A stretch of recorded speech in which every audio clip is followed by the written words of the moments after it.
오늘은 3월 12일 금요일입니다. 이제 다 함께 사도신경으로 신앙 고백하심으로 새벽 예배를 시작하겠습니다. 전능하사 천지를 만드신 하나님 아버지를 내가 믿사오며 그 외아들 우리 주 예수 그리스도를 믿사오니 이는 성령으로 잉태하사 동정녀 마리아에게 나시고 본디오 빌라도에게 고난을 받으사 십자가에 못 박혀 죽으시고 장사한 지 사흘 만에 죽은 자 가운데서 다시 살아나시며 하늘에 오르사 전능하신 하나님 우편에 앉아 계시다가 저리로서 산 자와 죽은 자를 심판하러 오시리라. 성령을 믿사오며 거룩한 공예와 성도가 서로 교통하는 것과 죄를 사하여 주시는 것과 몸이 다시 사는 것과 영원히 사는 것을 믿사옵나이다. 아멘. 오늘 우리에게 주시는 하나님의 말씀은 마태복음 22장 23절에서 33절까지 말씀입니다. 제가 봉독해 드리겠습니다. 부활이 없다 하는 사두개인들이 그날 예수께 와서 물어 이르되 선생님이여 모세가 일렀으되 사람이 만일 자식이 없이 죽으면 그 동생이 그 아내에게 장가들어 형을 위하여 상속자를 세울지니라 하였나이다. 우리 중에 7형제가 있었는데 마지가 장가들었다가 죽어 상속자가 없으므로 그 아내를 그 동생에게 물려주고 그 둘째와 셋째로 7째까지 그렇게 하다가 최후에 그 여자도 죽었나이다. 그런즉 그들이 다 그를 취하였으니 부활 때에 7 중에 누구의 아내가 되리이까? 예수께서 대답하여 이르시되 너희가 성경도 하나님의 능력도 알지 못하는 거로 오해하였도다.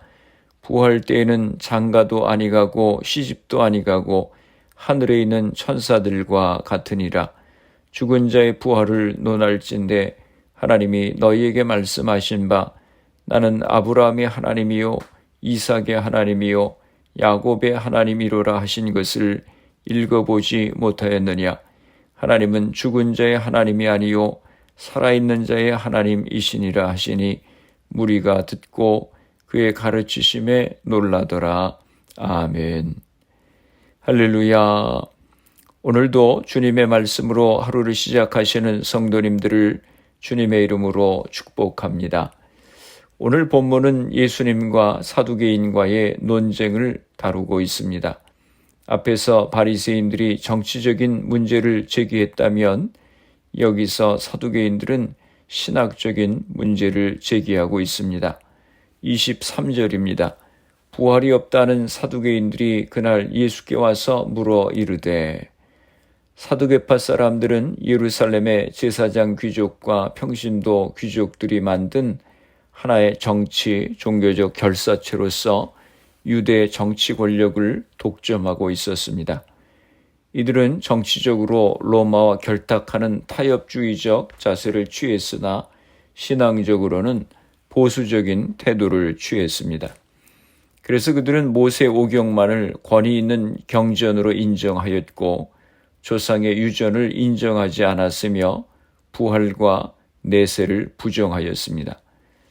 그러한 신앙들이 모세 오경 안에서 발견되지 않는다고 하는 것이 그 이유였습니다.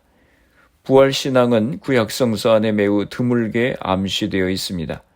구약성서의 초점은 내세적이기보다는 현세적인 데 있었기 때문입니다. 그렇기 때문에 모세오경 안에는 부활에 대한 암시가 전혀 보이지 않고 있습니다. 후대에 쓰여진 선지서 안에서만 간혹 발견될 뿐입니다. 그래서 부활신앙은 구약성서에서 발화되고 있을 뿐이라고 말해야 할 것입니다. 구약성서 안에서 발화된 부활신앙은 그 이후에 유대 역사를 통해서 성장하여 꽃을 피우게 되었습니다. 그래서 예수님 당시에는 많은 사람들이 부활을 믿고 있었습니다.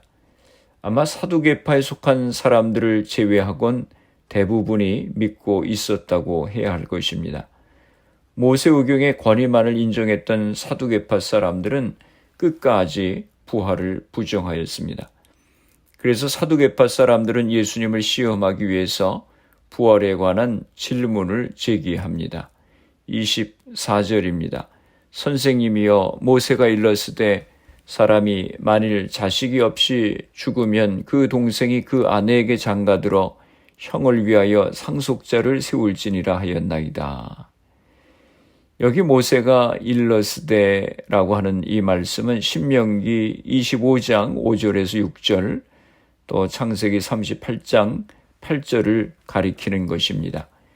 이 본문들을 보면 형제가 대를 잇지 못하고 죽을 때 동생이나 형이 대신 죽은 형제의 대를 이어주어야 한다고 하는 규정을 발견할 수 있습니다.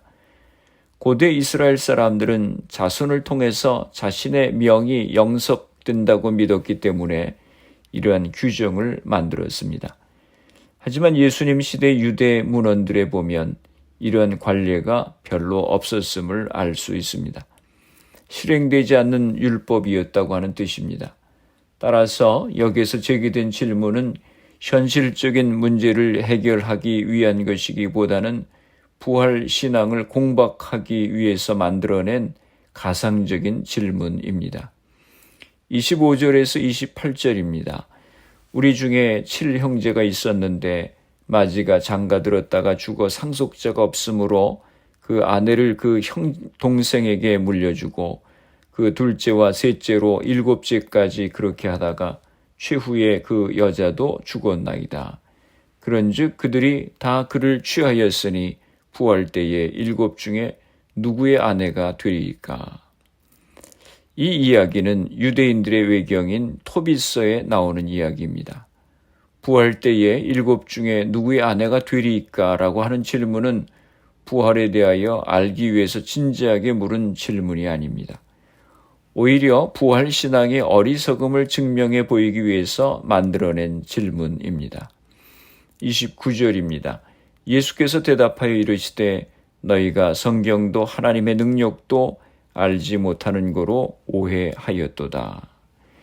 예수님은 사두개인들의 실수를 지적하십니다. 첫째는 성서를 잘못 이해하였으며 둘째는 하나님의 능력을 과소평가했다고 하는 것입니다. 성서 안에는 부활에 대한 믿음이 있고 하나님의 능력을 인간적인 경험에 비추어 이해해서는 안 된다고 하는 것입니다. 30절입니다. 부활 때에는 장가도 아니가고 시집도 아니가고 하늘에 있는 천사들과 같으니라. 이 말씀은 부활할 때에 인간이 천사로 변한다고 하는 뜻이 아닙니다. 부활할 때에도 천사는 천사요, 인간은 인간입니다. 다만 여기에서 말하고 있는 것은 삶의 차원이 천사들과 같은 차원으로 달라질 것이라고 하는 뜻입니다. 부활은 인간을 전혀 다른 차원에서 살게 하는 새 창조의 사건입니다. 거룩한 천사들처럼 새로운 차원에서 살아가게 된다고 하는 것입니다. 31절과 32절입니다. 죽은 자의 부활을 논할진대 하나님이 너희에게 말씀하신 바 나는 아브라함의 하나님이요 이삭의 하나님이요 야곱의 하나님이로라 하신 것을 읽어보지 못하였느냐. 하나님은 죽은 자의 하나님이 아니요 살아있는 자의 하나님이시니라 하시니. 예수님은 하나님께서 부활에 관하여 말씀해 주시는 성경으로 출애굽기 3장 6절을 제시하십니다. 나는 아브라함의 하나님이요 이삭의 하나님이요 야곱의 하나님이로라 라고 하는 말씀은 하나님께서 호렙산 불타는 떨기나무 가운데서 모세에게 그 자신이 누구인지를 밝히신 말씀입니다. 그런데 하나님께서 나는 아브라함의 하나님이었다라고 하지 않고 나는 아브라함의 하나님이다라고 현재 시제로 말씀하셨습니다. 이것은 아브라함, 이삭, 야곱이 현재도 살아있음을 전제하시는 것입니다. 이들이 죽어 있으나 현재 살아있는 것과 마찬가지인 이유는 그들이 장차 부활할 것이기 때문입니다. 죽어 있는 아브라함이 어떻게 살아있다고 하는 말입니까? 장차 부활할 것이기 때문입니다. 현재의 상태만 두고 말한다면 죽어 있다고 할 수 있지만 장차 있을 사건에 비추어서 보면 그는 살아있는 것이나 마찬가지라고 하는 것입니다. 33절입니다. 무리가 듣고 그의 가르치심에 놀라더라.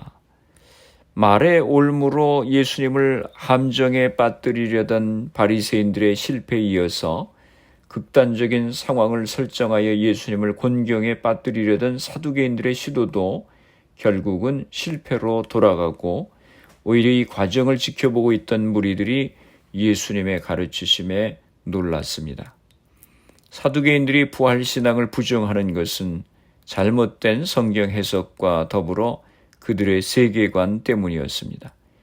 인간 중심, 현세 중심의 세계관을 가지고 있었기에 죽은 자의 부활을 받아들일 수 없었던 사두개인들의 모습은 오늘날 합리주의 세계관을 지나치게 신봉해서 과학적으로 증명할 수 없는 것들을 받아들이지 못하는 현대인들의 모습이기도 합니다.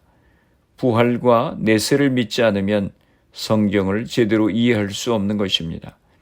하나님의 능력과 역사를 오해하게 되는 것입니다. 부활 신앙이 확고하지 않으면 이생의 삶에 집착하게 됩니다.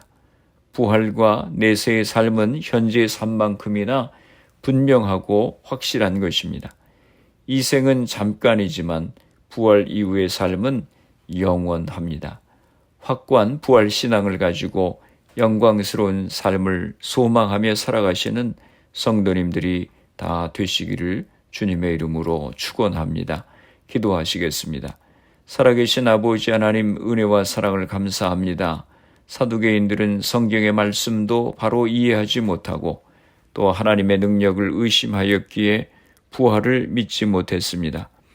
오늘 저희들도 성경을 제대로 이해하지 못하고 하나님의 능력을 믿지 못하여 부활 신앙을 갖지 못하는 어리석음을 범하지 않게 하시고, 부활에 대한 확고한 신앙을 가지고 영광스러운 삶을 소망하며 살아갈 수 있게 하여 주시옵소서.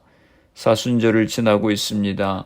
우리의 허물과 죄로 인하여 주님이 고난당하시고 십자가의 죽으심을 기억하게 하시고 우리의 죄를 회개하며 주님의 제자의 삶을 살아갈 수 있는 저희가 되게 하여 주시옵소서. 우리의 가정들을 위해서 기도합니다. 사랑하는 자녀들을 축복하시고 우리에게 주신 사업과 직장을 복되게 하여 주시옵소서. 질병으로 인하여 어려움 가운데 있는 성도님들을 위하여 기도합니다. 주님, 이 시간 저들을 기억하여 주시고 저들을 치료하여 주시옵소서. 코로나 바이러스의 문제가 하루속히 해결되어서 모두가 정상적인 생활을 할 수 있도록 은혜를 허락하여 주시옵소서. 오늘 하루도 주님과 동행하는 복된 하루가 되게 하여 주시옵소서. 예수님의 이름으로 기도드리옵나이다. 아멘. 주기도문 하심으로 새벽 기도회를 마치겠습니다. 하늘에 계신 우리 아버지여, 이름이 거룩히 여김을 받으시오며 나라가 임하시오며 뜻이 하늘에서 이루어진 것 같이 땅에서도 이루어지이다. 오늘 우리에게 일용할 양식을 주시옵고 우리가 우리에게 죄 지은 자를 사하여 준 것 같이 우리 죄를 사하여 주시옵고 우리를 시험에 들게 하지 마시옵고 다만 악에서 구하시옵소서. 나라와 권세와 영광이 아버지께 영원히 있사옵나이다. 아멘. 새벽 예배를 마쳤습니다. 오늘 하루도 주님 안에서 승리하시기 바랍니다. 새벽 예배 후 개인적으로 10분 이상씩 기도하시기 바랍니다. 분명한 부활 신앙을 갖고 영광스러운 삶을 소망하며 살아갈 수 있도록 기도하시고, 사순절 기간 동안 우리 자신을 회개하며 더욱 주님 앞에 가까이 나아가는 우리가 될 수 있도록 가정과 자녀들, 직장과 사업을 위해서, 질병으로 고생하시는 성도님들의 회복을 위해서 기도해 주시고 또 교회를 위해서 기도해 주시기 바랍니다. 미국과 대한민국 조국을 위해서 기도해 주시고, 그리고 코로나 바이러스를 위해서 애쓰는 의료진들, 봉사자들, 위정자들을 위해서 기도해 주시고, 코로나 백신 접종이 순조롭게 잘 진행되어서 코로나가 속히 퇴치될 수 있도록 기도해 주시기 바랍니다.